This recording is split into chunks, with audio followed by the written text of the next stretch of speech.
Can Conor McGregor save his legacy? Or is it too late? Or is there a legacy to be saved in the first place?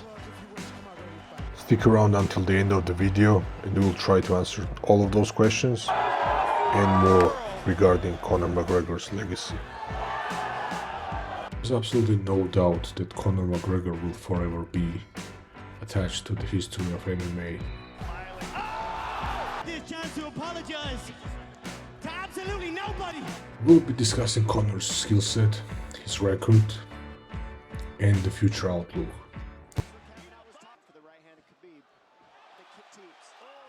Conor is highly skilled in all areas.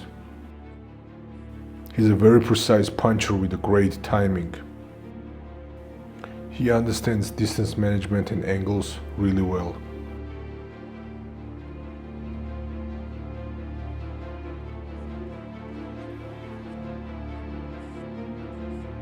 Great timing and creativity. And the high level finishing ability to go with it. Here we see Conor McGregor displaying his offensive and defensive wrestling skills and the grappling skills. One against a man who was notoriously hard to take down, at least later on in his career, Max Holloway, and also defensively against probably the best all-around chain wrestler we have known and the top pressure player, Khabib Nurmagomedov.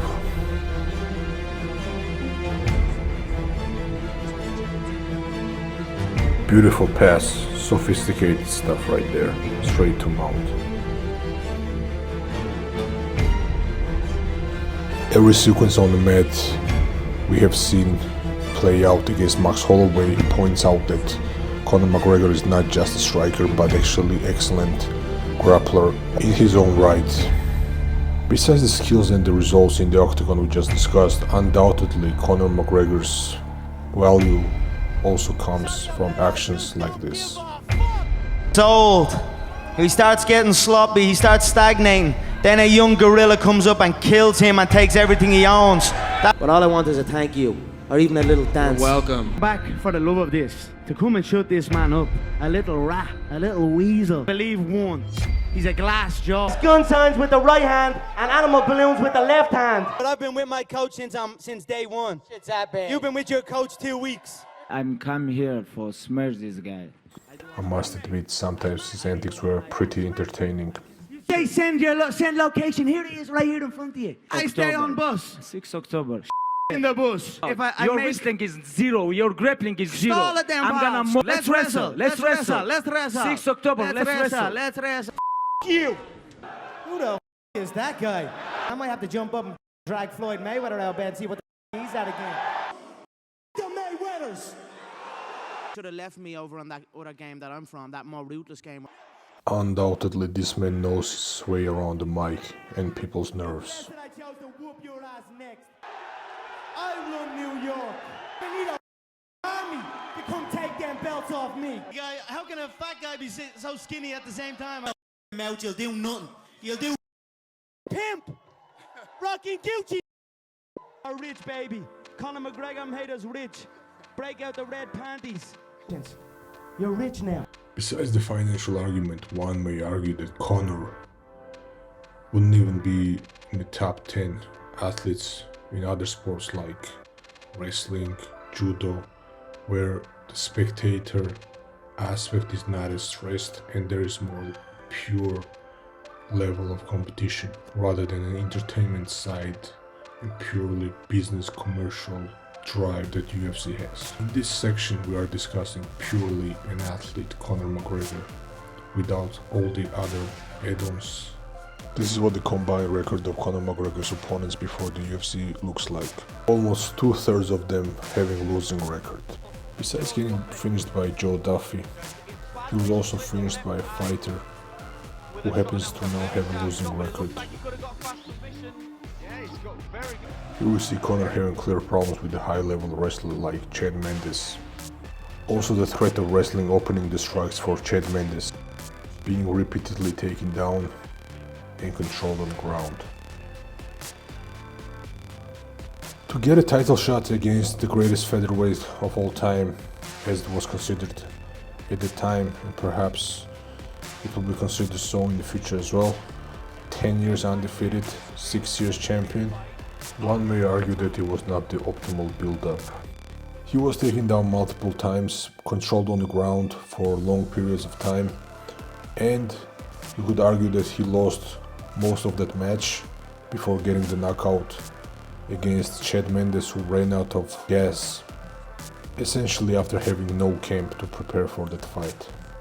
To make the matters worse, this was already supposed to be the title shot against Jose Aldo, until he got injured and had to pull out.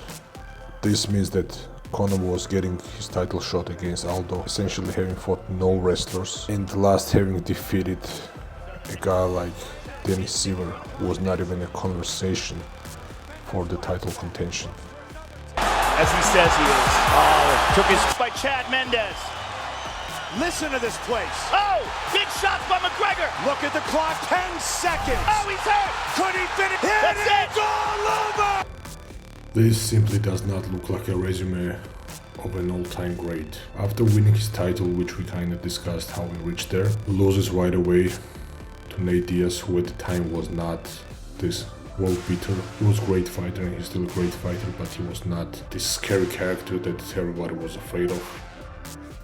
Nate was 2-3 in his last 5 fights when he fought Conor McGregor and beat him. He had lost to guys like Ben Henderson, Josh Thompson by a brutal head kick, by the way. Then he beat Gray Maynard, then lost the title fight against Rafael dos Anjos. Then he beat Michael Johnson, and then he beat Conor McGregor. Like I said, he was not the scariest guy in the division at the time. Then he wins a decision against Nate Diaz. Very close match that some people saw the other way, and obviously the decision also points towards it. Majority decision. Then he gets the title shot off of that against Eddie Alvarez. So we have the same theme with Conor McGregor getting title shots without really earning it, therefore minimizing its importance and value. When you get a title shot without actually going through the division, or at least going through your division where everybody's super excited to get the super match, you know that it's simply not a correct sequence of actions. He goes out there, wins on the night against Eddie Alvarez, who looked simply lost, and then meets his arch nemesis Khabib, and we know how that all played out. Conor did manage to have some type of defensive success against Khabib initially, but then later on Khabib did what Khabib does and drowned Conor McGregor with his pressure. Something that was expected happened, and Conor simply did not have too many answers against him. Then we have a comeback fight in a couple of years against Donald Cerrone, whose resume was not stellar at the time, to say the least. So you may have this type of win on your resume as a legend, but does this look like a win that a legend is supposed to be proud of? Does this look like a win that you are supposed to point to as a legend? Cowboy Cerrone was coming off of 2 losses, both of them TKO losses. Then he fights Conor, then loses another decision against Pettis, who was on his way out as well.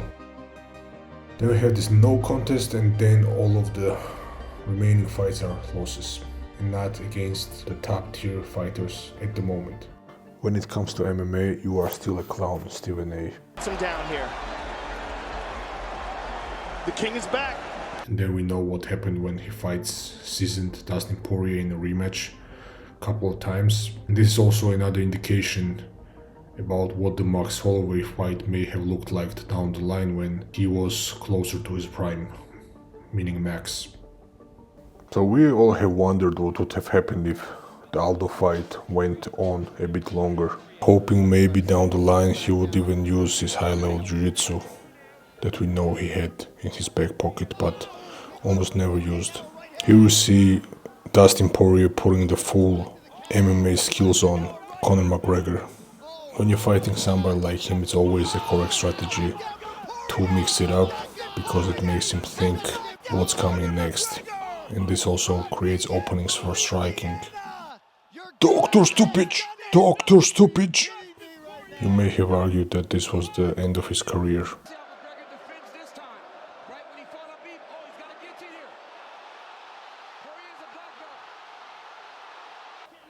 In the second fight, we saw all around more confident Dustin Poirier doing more of the same.